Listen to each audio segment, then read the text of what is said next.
Assalamualaikum warahmatullahi wabarakatuh. Saya Widya Ningrum dengan nomor induk mahasiswa 203200255 dari kelas PGMII bersama kedua rekan saya yaitu Windy Nurjayanti dan Yolanda Francisca akan mempresentasikan pembelajaran PKN mengenai desain pembelajaran dan model pembelajaran PKN di MI atau SD. Baiklah, pada desain pembelajaran PKN di MI atau SD, bahwasanya pengertian dari desain pembelajaran PKN di MI atau SD ini, kata desain berasal dari bahasa Inggris yaitu desain dalam Kamus Besar Bahasa Indonesia, dapat juga diartikan kerangka, bentuk, rancangan, motif, pola, model, menata, memaksudkan, dan konstruksi. Jadi dalam bahasa Arab, desain juga dapat diartikan dengan maksud saya tasmim, yaitu teknik mengatur sesuatu pembelajaran dengan cara yang sesuai dengan ketentuan kurikulum yang menjadi dasar pembelajaran. Di sini ada beberapa desain pembelajaran menurut para ahli. Yang pertama ada Reiser, di mana Reiser mengemukakan bahwa desain pembelajaran berbentuk rangkaian prosedur sebagai suatu sistem untuk pengembangan program pendidikan dan pelatihan dengan konsisten dan teruji. Desain pembelajaran juga sebagai proses yang rumit tapi kreatif, aktif, dan berulang-ulang. Definisi ini bermakna sistem pelatihan yaitu pendidikan di organisasi serta proses yang teruji dan dapat dikaji ulang penerapannya. Untuk peneliti yang kedua, yaitu Gagny, Briggs, dan Weiger, di mana mereka mengembangkan konsep desain pembelajaran dengan menyatakan bahwa desain pembelajaran membantu proses belajar seseorang, di mana proses tersebut memiliki tahapan segera dan jangka panjang.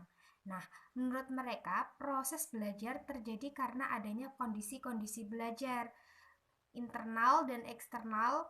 Kondisi internal ini kemampuan dan kesiapan diri pembelajar, sedangkan eksternal pengaturan lingkungan yang didesain.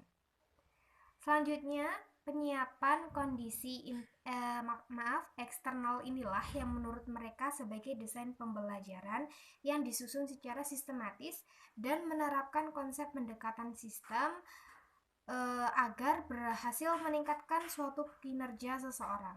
Dan mereka juga percaya bahwa proses belajar yang terjadi secara internal dapat ditumbuhkan jika faktor eksternal dapat didesain dengan efektif. Dari pengertian kedua ahli di atas juga mengenai pengertian desain pembelajaran memberikan makna bahwa desain merupakan suatu kegiatan yang menuntut profesionalisme dan kompetensi, sebab tidak mungkin seseorang dapat mendesain pembelajaran dengan baik dan benar jika tidak memiliki pendidikan dan pengalaman. Tentunya pendidikan dan pengalaman yang sesuai. Selanjutnya, dengan begitu, mendesain pendidikan membutuhkan ilmu pengalaman dan pengamatan yang cukup terhadap gejala dan karakteristik masalah. Untuk selanjutnya, mengenai desain pembelajaran PKN di MI atau SD akan diterangkan oleh rekan yang menuntut profesionalisme dan kompetensi, sebab tidak mungkin seseorang dapat mendesain pembelajaran dengan baik dan benar jika tidak memiliki pendidikan dan pengalaman. Tentunya pendidikan dan pengalaman yang sesuai. Selanjutnya, dengan begitu, mendesain pendidikan membutuhkan ilmu pengalaman dan pengamatan yang cukup terhadap gejala dan karakteristik masalah. Untuk selanjutnya, mengenai desain pembelajaran PKN di MI atau SD akan diterangkan oleh rekan saya. Saya akan melanjutkan presentasi dari rekan saya Widya Ningrum tentang desain pembelajaran PKN di SD atau MI. Pembahasan selanjutnya adalah desain pembelajaran PKN berbasis portofolio. Sebelumnya, apa sih yang dimaksud dengan portofolio? Portofolio adalah suatu kumpulan pekerjaan siswa dengan maksud tertentu dan terpadu yang diseleksi menurut panduan yang ditentukan. PKN dengan paradigma bertumpu pada standar kompetensi dasar kewarganegaraan atau GFIT Competence untuk semua jenjang, sedangkan pembelajaran partif yang berbasis portofolio atau portfolio based learning merupakan alternatif utama guna mencapai tujuan PKN tersebut. Pembelajaran PKN yang berbasis portofolio memperkenalkan kepada para siswa dan mendidik mereka dengan beberapa metode dan langkah-langkah yang digunakan dalam proses politik. Pembelajaran ini bertujuan untuk komitmen aktif para siswa terhadap kewarganegaraannya dan pemerintahnya. Berikut adalah langkah-langkah pembelajaran PKN yang berbasis portofolio, yaitu ada 4. Yang pertama adalah mengidentifikasi masalah yang akan dikaji. Yang kedua, mengumpulkan dan menilai informasi dari berbagai sumber yang berkenaan dengan masalah yang akan dikaji. Yang ketiga, mengkaji pemecah masalah. Yang keempat, membuat kebijakan publik. Yang kelima, membuat rencana tindakan. Baik, selanjutnya adalah komponen utama dalam desain pembelajaran. Di sini komponen utamanya ada 4. Yang pertama adalah tujuan pembelajaran. Tujuan pembelajaran sendiri adalah arah yang akan dituju dari rangkaian aktivitas yang dilakukan dalam proses pembelajaran. Yang kedua adalah analisis pembelajaran, yaitu proses menjabarkan perilaku umum menjadi perilaku khusus yang tersusun secara logis dan sistematis. Yang ketiga, strategi pembelajaran merupakan gabungan dari beberapa rangkaian kegiatan untuk mengorganisasi materi pembelajaran siswa yang berupa bahan, peralatan, dan waktu yang digunakan dalam proses pembelajaran untuk mencapai tujuan kegiatan pembelajaran yang telah ditentukan. Dan yang terakhir adalah penilaian pembelajaran atau evaluasi. Yang dimaksud di sini adalah untuk mengetahui tingkat kemajuan dan kesesuaian hasil belajar peserta didik dengan standar kompetensi dan kompetensi dasar yang telah ditetapkan. Pembahasan selanjutnya akan dilakukan yaitu Anda Francisca akan melanjutkan presentasi dari Mbak Windy Nurjayanti. Materi yang terakhir adalah model pembelajaran. Menerapkan model pembelajaran pendidikan kewarganegaraan modern atau kontemporer merupakan salah satu hasil dari pesatnya perkembangan teknologi dan informasi yang mengubah konsepsi dan cara berpikir belajar manusia. Maka muncullah sebuah teori pembelajaran konstruktivisme sebagai jawaban atas berbagai persoalan pembelajaran PKN dalam masa modern atau kontemporer. Teori konstruktivisme beranggapan bahwa pengetahuan belajar tidak dapat ditransfer begitu saja, melainkan harus diinterpretasikan sendiri oleh masing-masing individu. Pengetahuan pembelajaran pendidikan kewarganegaraan juga bukan merupakan sesuatu yang sudah ada, melainkan suatu proses yang berkembang terus-menerus. Dalam proses itu, keaktifan peserta didik menentukan dalam mengembangkan pengetahuannya. Ia harus aktif melakukan kegiatan, aktif berpikir, menyusun konsep, dan memberikan makna tentang hal-hal yang dipelajari. Yang pertama, pengajaran lama dan pengajaran baru. Sejak para ahli pendidikan menemukan konsep dan gagasan baru di dalam pengajaran, sejak inilah sistem pendidikan selalu bersifat berubah-ubah sama halnya pembelajaran PKN di SD. Karena dengan adanya perubahan-perubahan yang sering terjadi, diharapkan sistem pendidikan yang ada di Indonesia pun akan mengalami proses-proses pembahasan yang akan meningkatkan indeks prestasi dalam pemanfaatan sistem pendidikan dan proses belajar mengajar pada siswa sekolah dasar. Di Indonesia, kita telah mengenal beberapa tokoh pendidikan, yaitu yang pertama, Ki Hajar Dewantara, yang saat ini dikenal sebagai Bapak Pendidikan di Indonesia, Muhammad Syafel, dan lain-lain. Maka, sejak itu pula terjadi banyak perubahan pandangan dalam dunia pendidikan dan pengajaran. Umumnya, perubahan ini menunjukkan peningkatan sejak abad kedua ini, dan yang dengan tegasnya telah memberikan kritikan terhadap pengajaran tradisional. Pengajaran lama atau tradisional, yang pertama, sistem dalam pengajaran cara lama atau tradisional memiliki beberapa kelemahan dan kelemahan pengajaran lama atau tradisional antara lain sebagai berikut. Penggunaan metode mendengarkan dan resitasi atau deletion learning recitation method yang dianggap sebagai pemborosan. 2. Tugas-tugas konvensional yang diberikan tidak menentu, tidak jelas, dan pengajaran atau metode belajar yang tidak edukatif.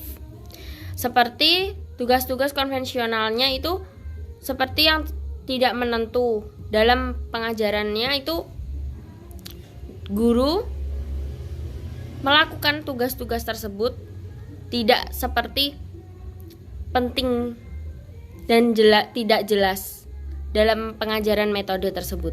Yang ketiga, pengajaran berpusat pada kata-kata dan kurang memperhatikan pada arti dan makna.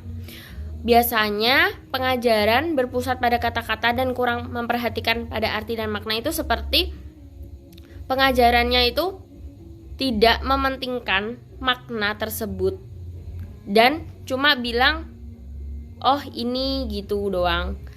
Tapi kata-kata tersebut tidak diperlukan lagi. Yang keempat, sangat mementingkan sejumlah besar fakta-fakta yang kurang berarti terlampaui mudah pula dilupakan. Biasanya pengajaran tersebut ini biasanya kurang memperhatikan dalam fakta-fakta yang lebih jelas. Menerangkannya biasanya guru kurang jelas dalam fakta-fakta, tidak mengetahui fakta-fakta tersebut. Jadi bisa terlampaui dan mudah dilupakan. Yang kelima, gagal menggunakan alat-alat audio visual dan alat-alat konkret. Biasanya guru tidak menggunakan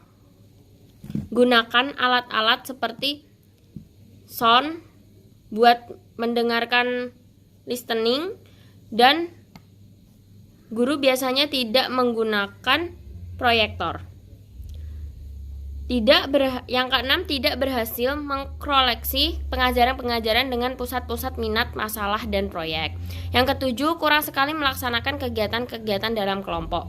Biasanya guru tidak melakukan kegiatan dalam kelompok. Yang kedelapan, penggunaan metode pengajar yang tidak serasi menimbulkan pengaruh-pengaruh yang buruk terhadap keseimbangan mental dan perkembangan pribadi siswa. Biasanya guru tidak memperhatikan mental siswa itu seperti apa dan perkembangan pribadi siswa itu seperti apa yang pengajaran lama atau tradisional tersebut.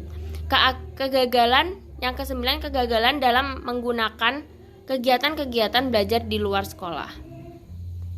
Biasanya guru tidak gagal melakukan pembelajaran di luar sekolah seperti di taman,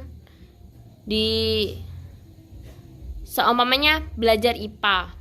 IPA kan kita harus melakukan pelajaran di luar sekolah, di taman, belajar tentang tumbuhan, dan itu guru gagal dalam pengajaran lama atau tradisional. Yang ke-10, tidak mampu mengadakan pengukuran atau penilaian secara tepat dan objektif terhadap kemajuan murid. Guru itu tidak mampu mengadakan pengukuran atau penilaian secara tepat. Lebih tepatnya, tidak memperhatikan siswa kemajuannya seperti apa. Ajaran baru. Sejak memasuki pertengahan abad ke-20 ini, maka banyak melakukan perbaikan-perbaikan sistem pembelajaran atas kelemahan-kelemahan pengajaran tradisional tersebut. Perubahan-perubahan yang timbul itu, yang pertama, digunakannya prinsip-prinsip pengajaran yang baru. Prinsip-prinsip pengajaran yang baru itu seperti mahasiswa harus melakukan aktif sendiri terhadap materi tersebut. Jadi guru tinggal memantau saja. Faktor yang kedua, faktor siswa dinilai sebagai unsur yang penting. Faktor siswa ini mengaruhi dalam perkembangan anak. Perkembangan anak ini sangat penting dan perlu diperhatikan. Yang ketiga, menghormati setiap individu siswa. Sebagai siswa harus menghormati suku, bangsa, ras, dan agama dalam temannya yang lain. Menghormati bukan temannya saja, tapi gurunya juga dihormati dalam suku, ras, dan agama. Perkembangan pribadi. Perkembangan pribadi ini meliputi seperti perkembangan siswa tersebut. Jadi, guru harus memantau perkembangan siswa. Dia sampai belajar sampai mana saja dan bisanya sampai mana saja. Digunakannya metode dan teknik mengajar yang baru. Seperti digunakan metode dan teknik mengajar yang baru itu seperti mengajar di luar sekolah, seperti di taman, mengajar tentang tumbuhan, kalau yang itu pelajaran IPA, atau mengajar di perpus, seperti itu. Dan menggunakan teknik mengajar yang baru itu seperti menggunakan proyektor. Konsep baru dalam disiplin. Konsep baru dalam disiplin ini merujuk kepada setiap siswa harus disiplin dalam melaksanakan tugas piketnya, dan disiplin terhadap pakaiannya. Perkembangan dalam bidang pengukuran dan evaluasi, dan penggunaan audiovisual. Sekian presentasi dari kelompok 4. Jika ada salah kurangnya, kami mohon maaf. Wassalamualaikum warahmatullahi wabarakatuh.